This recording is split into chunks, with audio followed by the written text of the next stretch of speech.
Hello friends, नमस्कार। मैं हूं आपका होस्ट ब्रह्मदेव।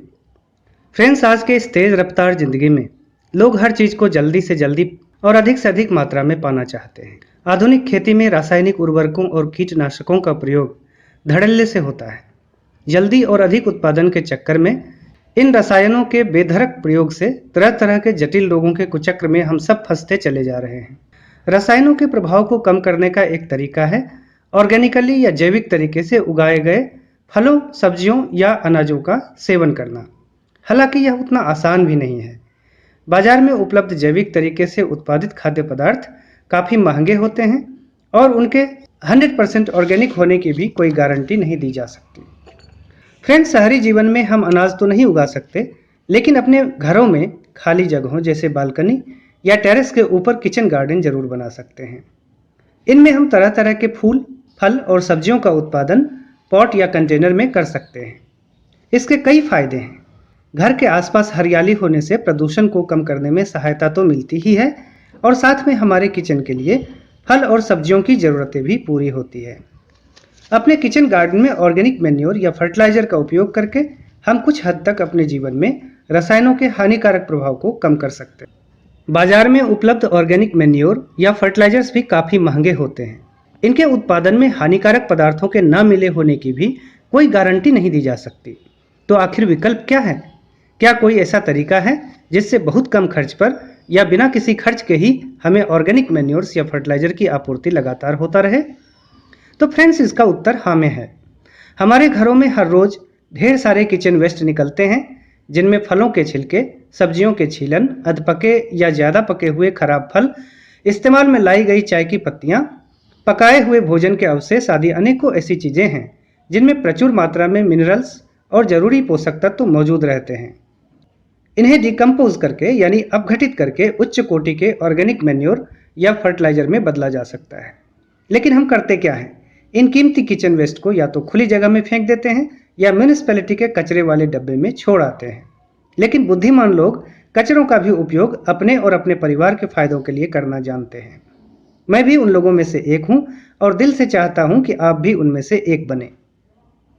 दरअसल हम में से ज़्यादातर लोग यह जानते तो हैं कि किचन वेस्ट का उपयोग ऑर्गेनिक फर्टिलाइजर बनाने के लिए किया जा सकता है, लेकिन इच्छा शक्ति के अभाव के कारण या सही तरीके की जानकारी न होने के कारण वे इस अमूल्य अवसर को यूं ही गंवा देते हैं। लेकिन अब और नहीं। आज के इस वीडियो में मैं एक ऐसा सरल और सहज तरीका आपको बताऊंगा जिसमें घर से निकलने वाले किचन वेस्ट का उपयोग करके साल के 12 महीने यानी अनवरत रूप से एक बेहतरीन ऑर्गेनिक लिक्विड फर्टिलाइजर प्राप्त किया जा सकता है।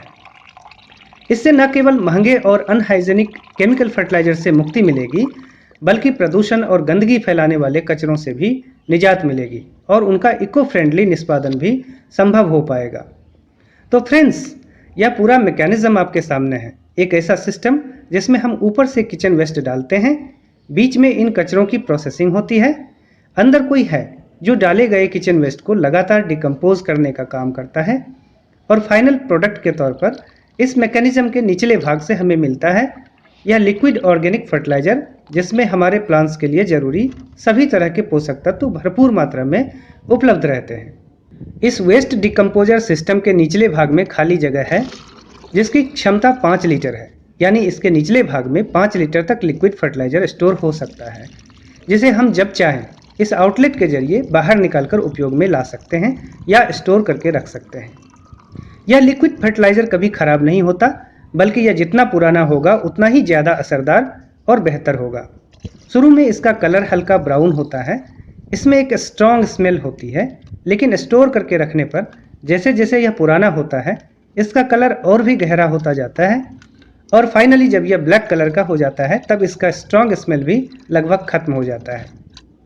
आप देख सकते हैं इस 5 लीटर वाले कैन में लगभग 6 महीने पुराने लिक्विड फर्टिलाइजर का कलर अब काफ़ी हद तक ब्लैक हो चुका है। इसका कारण यह है कि अब यह लगभग पूरी तरह डिकम्पोज हो चुका है, जिसके कारण शुरुआत में इससे आने वाली स्ट्रॉन्ग स्मेल भी कम हो चुकी है। फ्रेंड्स, इस बेहतरीन लिक्विड फर्टिलाइजर का इस्तेमाल मैं अपने पौधों के लिए नियमित रूप से करता हूँ। अभी तक मैंने अपने किसी भी वीडियो में इस बात का जिक्र नहीं किया था, लेकिन आज मैं आप सबको यह बताना चाहता हूँ कि मेरे गार्डन की हरियाली और उसमें लगे पौधों के हेल्दी होने का रहस्य वास्तव में इस बेहतरीन लिक्विड फर्टिलाइजर का रेगुलर इस्तेमाल करना ही है। इस लिक्विड फर्टिलाइजर का इस्तेमाल किस तरह करना है यह मैं बाद में आपको बताऊंगा। पहले यह देख लेते हैं कि ऐसा ही एक वेस्ट डिकम्पोजर सिस्टम आप भी कैसे बना सकते हैं। फ्रेंड्स, यह एक वन टाइम इन्वेस्टमेंट है, वह भी सिर्फ 400-500 रुपयों की। इसके बाद वर्षों तक जो आपको मिलता रहेगा वह अमूल्य है। इसके लिए आपको लेना है इस तरह के सिलिंड्रिकल शेप वाले 2 बकेट, एक 15 लीटर की क्षमता वाला और दूसरा 25 लीटर की क्षमता वाला। जो डिकम्पोजर हम लोग बनाएंगे उसमें 15 लीटर वाला बकेट नीचे होगा और 25 लीटर वाला बकेट उसके ऊपर रखा जाएगा। इस तरह रखने से 2 आइसोलेटेड स्पेस मिलेंगे। ऊपरी भाग में 25 लीटर की क्षमता वाला स्पेस जिसमें किचन वेस्ट डाला जाएगा और निचले भाग में लगभग 5 लीटर की क्षमता वाला स्पेस जिसमें लिक्विड फर्टिलाइजर स्टोर होगा। अब आगे हम लोग कुछ होल्स बनाएंगे 25 लीटर की क्षमता वाले बकेट के निचले हिस्से यानी बेस में। इस होल की साइज 10 से 15 mm के बीच की होनी चाहिए। इसके लिए मैं इस ड्रिल मशीन का इस्तेमाल कर रहा हूँ।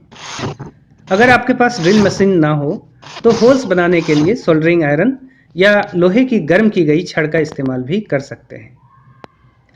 तो इस तरह 25 लीटर वाले बकेट की तली में ढेर सारे होल्स करने के बाद इसके ऊपरी भाग में ऊपर से लगभग 1.5-2 इंच नीचे साइड की दीवार पर चारों तरफ थोड़ी थोड़ी दूरी पर होल्स बनाने हैं, इस तरह के। ये ऊपर वाले होल्स कचरे रखने वाले चैम्बर में ऑक्सीजन की पर्याप्त उपलब्धता को सुनिश्चित करते हैं। तो 25 लीटर वाले बकेट में यही 2 काम करने थे। तली में ढेर सारे होल्स बनाकर जाली की शक्ल देना और साइड वॉल के ऊपरी भाग में चारों तरफ होल्स बनाना। अब 15 लीटर वाले बकेट में सिर्फ एक काम करना है, वह है इसके निचले भाग में एक आउटलेट बनाना। इसके लिए इसके साइड वाली दीवार पर सबसे निचले भाग में एक होल बनाना पड़ेगा ताकि उसमें एक पिलर कॉक को फिट किया जा सके। होल का डायमीटर 15 mm या 18 mm हो सकता है। यह इस बात पर निर्भर करता है कि पिलर कॉक की साइज़ क्या है। मैं घर में इस्तेमाल होने वाले पिलर कॉक को लगाने जा रहा हूं। इसके लिए होल का डायमीटर 18 mm होना चाहिए। तो होल बन चुका है। अब इसमें इस टोंटी को फिट कर देते हैं।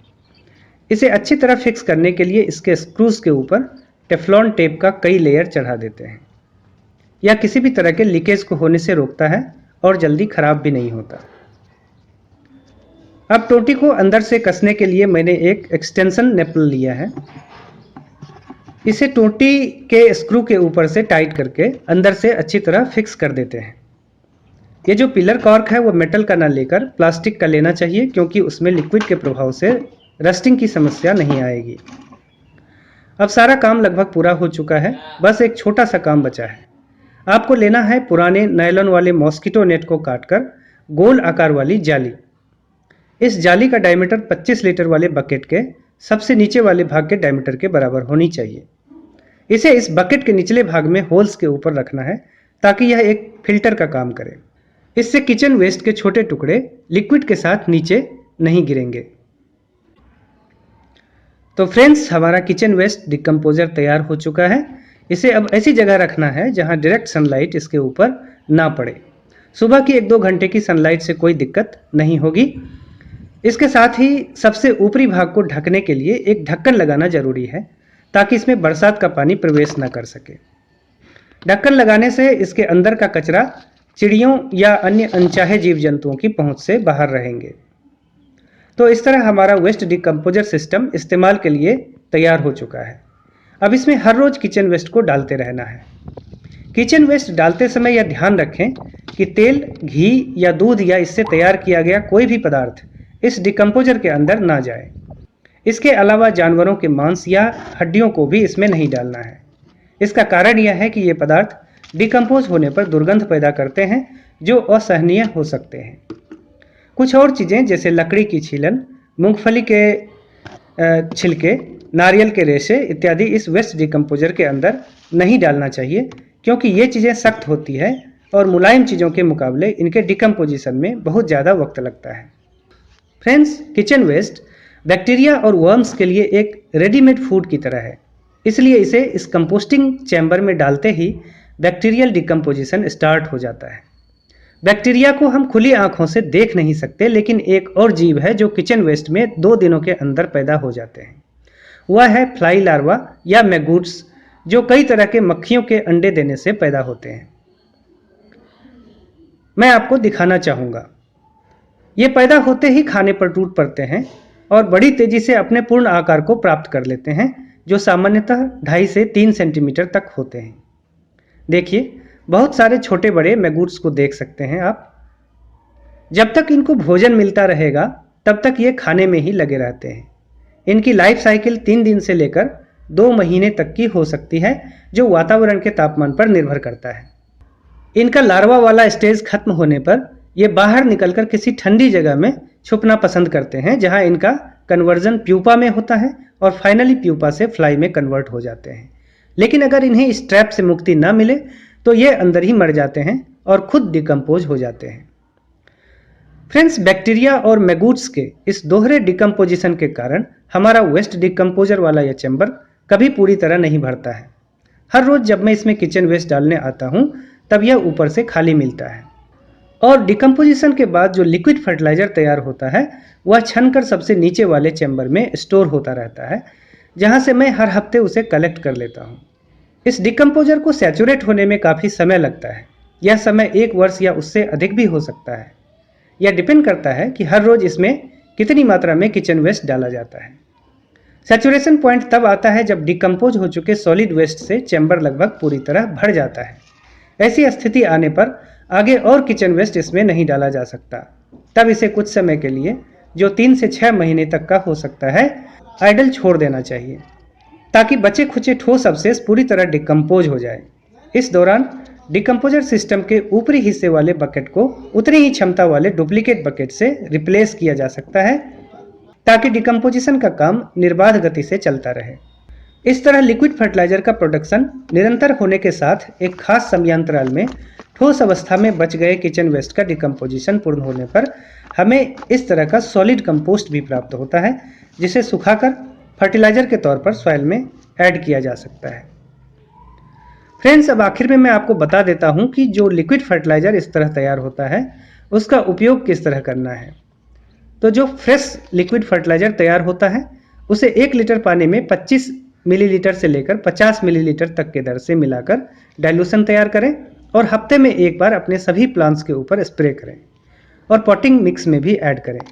अगर लिक्विड 6 माह या उससे अधिक पुराना है तो उसे अधिक मात्रा में इस्तेमाल कर सकते हैं। उसे 1 लीटर पानी में 50 मिलीलीटर से लेकर 100 मिलीलीटर तक मिलाकर डाइल्यूशन तैयार कर सकते हैं और वीकली प्लांट के ऊपर स्प्रे कर सकते हैं या पॉटिंग मिक्स में ऐड कर सकते हैं। तो फ्रेंड्स, आशा करता हूं कि वीडियो आपके लिए हेल्पफुल साबित होगा। आपका एक लाइक मुझे और भी अच्छा करने के लिए प्रेरित करेगा। आप अपने क्वेरीज को कमेंट बॉक्स में पोस्ट करें और बागवानी से संबंधित ऐसे ही रोचक जानकारियों के लिए सिटी गार्डनिंग चैनल को जरूर सब्सक्राइब करें। सब्सक्राइब करने के बाद घंटी वाला बटन भी दबाएं, जिससे मेरे हर वीडियो की अपडेट्स फौरन आप तक पहुंच जाया करेगी। Thank you for watching.